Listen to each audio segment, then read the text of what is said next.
Hello students, आज हम अपना नेक्स्ट टॉपिक करते हैं। The fifth topic is the abolition of slavery.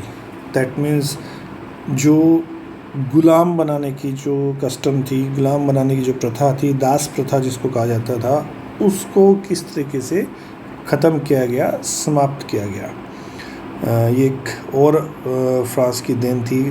काफ़ी समय तक लोग इसके बीच में अटके रहे थे कि कैसे लोगों को गुलाम बनाया जाता था। तो one of the most revolutionary social reform of the Jacobian regime जब आया, जैकोबिन के लीडर्स जब ने वहाँ पे असेंबली के अंदर काम करने लगे, तो उन्होंने क्या किया था? Abolition of slavery in the French colonies. France ने जिन देशों पे कब्ज़ा किया हुआ था, जहाँ जहाँ पे उन्होंने कॉलोनी डेवलप की गई थी, उन कॉलोनीज़ के अंदर क्या किया था कि जो दास थे, जो गुलाम थे, जो स्लेव्स थे, उन स्लेव्स को रखना बैन कर दिया था। ये उनका सबसे बड़ा सोशल रिफॉर्म था जैकोबिन्स का। The colonies in the Caribbean, कौन कौन सी कॉलोनी थी उनके पास? कैरेबियन कॉलोनी के अंदर मार्टिनिक, ग्वाडेलप एंड सेंट डोमिंगो, ये 3 मेन कॉलोनी थी फ्रेंच लोगों के पास में। जैसे इंडिया ब्रिटिश एम्पायरमेंट का कॉलोनी था, इस तरह से ये कॉलोनीज़ फ्रेंच की थी। फ्रेंच ने वहाँ पे कब्ज़ा किया हुआ था, जैसे ब्रिटिश ने अपना इंडिया को कॉलोनी बना रखा था, इंडिया के ऊपर कब्ज़ा किया हुआ था। करते क्या थे वहाँ पे? वहाँ पे वो जो खेती किया करते थे, किस चीज़ की? Combination. Important suppliers of commodities, कौन कौन सी कमोडिटीज़ को काम लेते थे? टेबेको, जो तंबाकू जिसको कहते हैं, इंडिगो, शुगर एंड कॉफ़ी। इन चीज़ों की वो एग्रीकल्चर वो करवाया करते थे और उसको जो प्रोडक्ट निकलता था उसको लेके जाया करते थे। लेकिन अब हुआ क्या? But the reluctance of the European to go and work in distant and unfamiliar land meant a shortage of labor on plantation.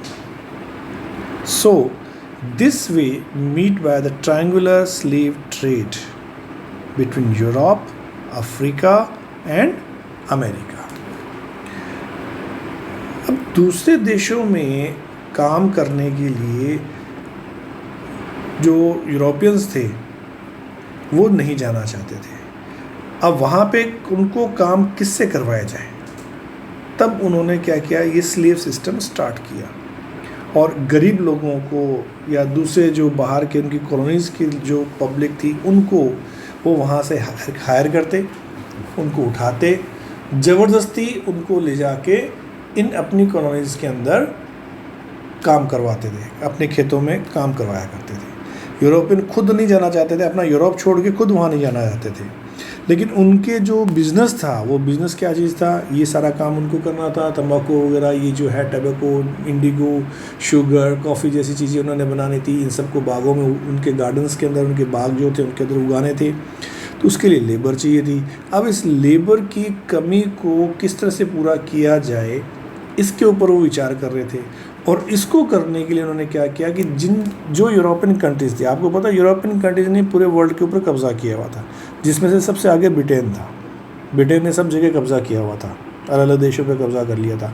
France था, पुर्तगीज़ थे, ये सब जर्मनी थे, इन लोगों ने अपनी कॉलोनीज़ डेवलप की हुई थी। तो अपनी अपनी कॉलोनीज़ से क्या करते थे? लोगों को लेते। जैसे हमने इंडिया वाले, आप नेक्स्ट चैप्टर में पढ़ें, नेक्स्ट क्लास में पढ़ेंगे कि इंडिया से भी बहुत से लोग यहाँ से ज़बरदस्ती वो उठाते, अफ्रीका में ले गए, वहाँ खेती करवाते थे उनसे, और उनको वहाँ बॉन्डेज लेबर की तरह से बंधक बना के रखे जाते थे। उनको आने नहीं दिया, घर नहीं आने दिया जाता था, उनके घरों को पैसे भेज दिए जाते थे। इस तरह से काम किया करता था। तो इसमें सबसे आगे कौन थे? यूरोप, अफ्रीका और अमेरिका। इनके बीच में एक ट्रायंगल बन गया और ये काम करते हैं। अफ्रीका के लोगों को उठाते हैं, अमेरिका, यूरोप, वहाँ जैसे जहाँ जहाँ पे जगह थी, या अफ्रीकन कंट्रीज़ में जहाँ वो खेती करवाते हैं, वहाँ एक देश से दूसरे देश तक इनको भेजा करते थे। तो इस तरह से ये स्लेव मार्केट डेवलप हुआ। The slave trade begins in the 17th century. French merchant sailed from the port of, कौन कौन सी पोर्ट और कहाँ कहाँ से वो भेजे जाते थे उसकी बात करते हैं।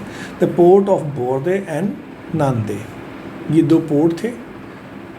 यहाँ से अफ्रीका के कोस्टल एरिया पे जहाज़ ले जाते थे। फ्रांसीसी जो फ्रांस के लोग थे, फ्रेंच लोग थे, वो उनके जो ट्रेडर्स थे उन ट्रेडर से बात करते थे और वहाँ पे उनको स्लेव्स को बेचाते थे। अब वहाँ के जो लोकल ट्रेडर्स थे या जो लीडर्स कह लीजिए, जो उनको परचेज या सेल परचेज करते थे, उनको ख़रीद लेते थे स्लेव्स को। और अब करते क्या, स्लेव्स के साथ करते क्या थे, स्लेव्स को ब्रांडेड बनाते थे। ब्रांडेड, कोई चीज़ ब्रांडेड कब बनती है बेटा, जब किसी की चीज़ के ऊपर कोई छाप लगा दी जाती है। आप कोई मोंटे कार्लो का पहन के आते हैं तो उसके ऊपर एक स्वेटर के ऊपर एक ब्रांड का एक लोगो लगा हुआ होता है ना। कोई चीज़ लेके आते हो, और भी टाटा की आती है तो उसका एक लोगो होता है। गाड़ी लेके आते हो टाटा की तो उसकी एक लोगो होता है। उस पर मारुति की गाड़ी लेके आते हो तो उस पर मारुति सुजुकी का लोगो लगा हुआ होता है। तो उसी तरीके से उसको ब्रांड बना दिया। और ब्रांड बनाने का मतलब ये मेरा पर्टिकुलर स्लेव इस पर्सन का है। अब आदमी के ऊपर कैसे लगाएंगे, लोहे का कुछ लेके, कुछ ब्रांड लेके उसके ऊपर निशान लगा दिया जाता था। इंक वगैरह लगाओगे, आप सोचोगे इंक का मार्का कर दिया जाए तो वो तो उतर जाएगा थोड़े दिनों में। परमानेंट मार्का क्या होगा, उसके शरीर के ऊपर कुछ ना कुछ ऐसा मार्क कर दिया जाए उसको, जिसको अपन हिंदी में कहते हैं दाग दिया जाता था उसको। एक तरीके से उसके ऊपर जलती हुई लोहे की छड़ या कोई जो उसका सिंबल होता था वो सिंबल उसके ऊपर लगा दिया जाता था शरीर के ऊपर। हथकड़ियाँ बना दी जाती थी और उनको डब्बों में, शिप में इस तरह से पैक करते, जैसे सामान पैक किया जाता था, इस तरह से पैक करके 3-3 महीने लंबे सफ़र के लिए उनको भेजा जाता था। नीचे शिप के नीचे जेल बनी हुई होती थी एक तरह से, उसके अंदर ठूस दिया और वहाँ पे शिप से उनको लंबी लंबी यात्राओं के लिए भेज दिया जाता था। Then the slave was picked tightly into the ships. Ship में भर, जैसे डब्बे में सामान भरते ना अपने, वैसे उनको इतना टाइट उनको भर दिया जाता था उस तरह से। कम जगहों में ज़्यादा लोग उनको भरते। For the 3 months long and voyage across the Atlantic of the Caribbean. और उनको दूर तक करेबियन कंट्रीज़ तक, अटलांटिक जो ओशन है उसके पार लेके उनको लंबी लंबी जो है सी रूट्स के ऊपर जहाज़ों में भर के उनको भेज दिया जाता था। अब वहाँ जाके क्या करते थे, जितने भी जो प्लांटेशन ऑनर्स हैं उनको वो बिकवाली निकालते कि ये लेबर है, इनको देखो, इनको खरीदो। जैसे भेड़ बकरी बेचते हैं वैसे उन इंसानों को बेचा जाता था। The exploitation of slave labor made it possible to meet the growing demand in European market for sugar, coffee और indigo। तो यूरोप के जो लीडर्स थे, यूरोप के जो ट्रेडर्स थे, वो इनको ख़रीदा करते थे अपने खेतों में काम कराने के लिए, क्योंकि वहाँ पर इनको शुगर, कॉफ़ी और इंडिगो की खेती करनी होती, उसकी डिमांड बढ़ती रहती थी, तो वो काम करवाते थे। एंड बोर्दे और नानते जैसे जो पोर्ट्स थे वो इन्हीं के कारण, दैट मीन्स ये जो स्लेव ट्रेडिंग होती थी इसके कारण, बोर्डेक्स और नानतेस जो है इस स्लेव ट्रेडिंग के कारण काफ़ी फ्लरिश हुए, डेवलप हुए और नाम कमाया इन्होंने। लेकिन ये काम होते थे throughout the 18th century। There was a little criticism of the slavery in France. जैसे जैसे 18th century स्टार्ट हुई तो वहाँ पे फ्रांस के अंदर इसको क्रिटिसाइज़ करना शुरू कर दिया, इसका विरोध होना शुरू हुआ। नेशनल असेंबली जो थी उस समय फ्रांस की, वो जो बेसिक राइट की बात कर रही, फंडामेंटल राइट की बात कर रही थी, बेसिक राइट्स की बात कर रही थी आदमियों के लिए, व्यक्तियों के लिए, तो उस पर डिबेट होना स्टार्ट हुआ।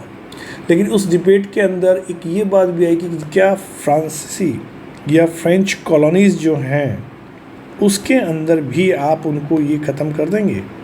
National assembly held long debates about whether the right of man, जो उन्होंने फ्रांस में दिए थे, फ्रांस के सिटीजन्स को दिए थे, should be extended to all French subjects including those in the colonies। जो कॉलोनी में गुलाम हैं, जो लोग हैं, क्या उनको भी आप ये दे रहे हो? But it did not pass any law। क्यों नहीं, वो इसने उन्होंने ऐसा पास नहीं किया, सिर्फ अपने फ्रांस में जो फ्रांस के सिटीजन्स थे उनको दिया, यूरोपियंस को दिया। उनकी कॉलोनीज़ के अंदर जो स्लेव थे उनको उन्होंने ये फ्रीडम नहीं दी है, उनको ये फंडामेंटल राइट नहीं दिए। क्यों नहीं दिए, उसका एक रीज़न है। The fearing opposition from businessman homes income depended on the slave trade. उनको डर लगता था, या कह दीजिए पैसा मिलता था, या डरते थे, कुछ भी कह सकते हैं आप, भाई उनके प्रभाव में थे। कुछ के जो ये स्लेव का ट्रेड करते थे, जो बिजनेसमैन थे, उनके भय से, उनके डर से नेशनल असेंबली इस तरह का कोई कानून पास नहीं कर पाई। लेकिन finally the convention which in 1794 legislated to free all slaves in French overseas possessions।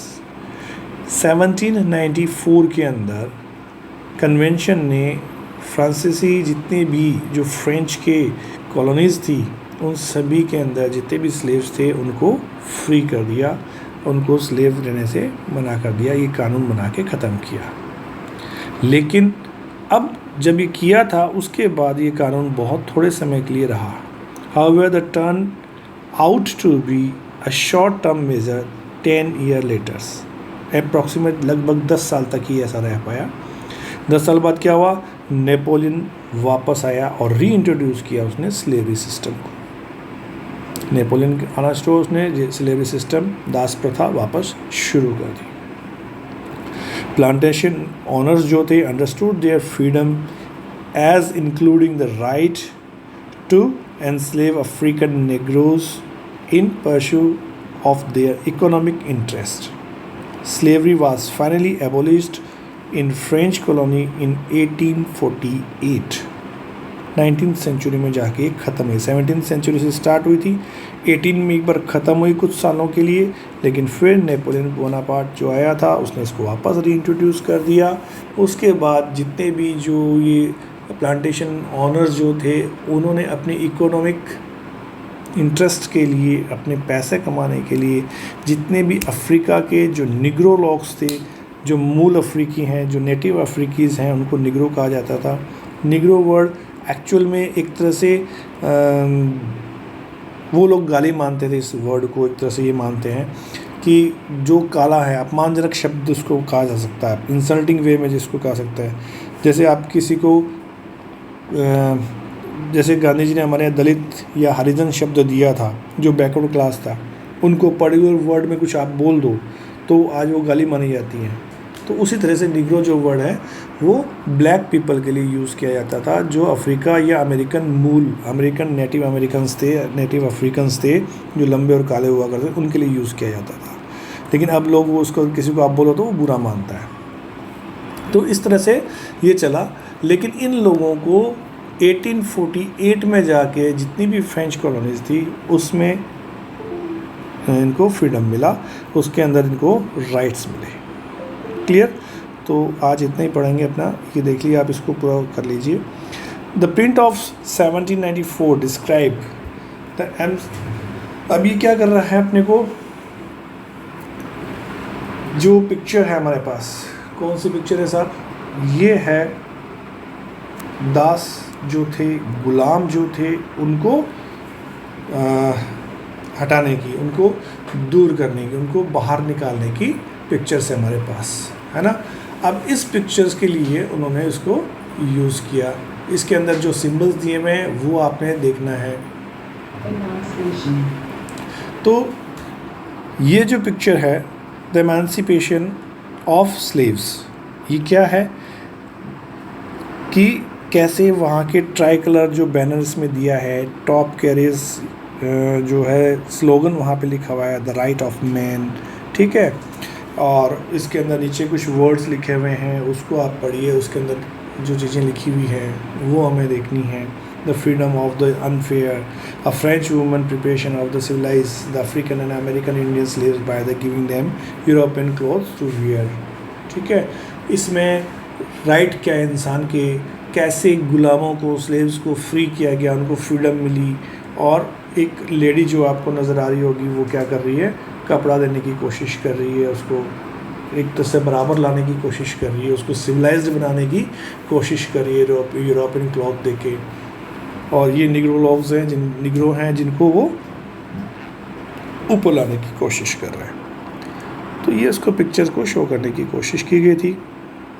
ये वर्ड है दोनों, इन वर्ड्स का मीनिंग आपको पता है, इसको मैंने बता चुका हूँ, तो ये देख लीजिएगा। Okay, thank you. कल हम नेक्स्ट टॉपिक करेंगे इसमें।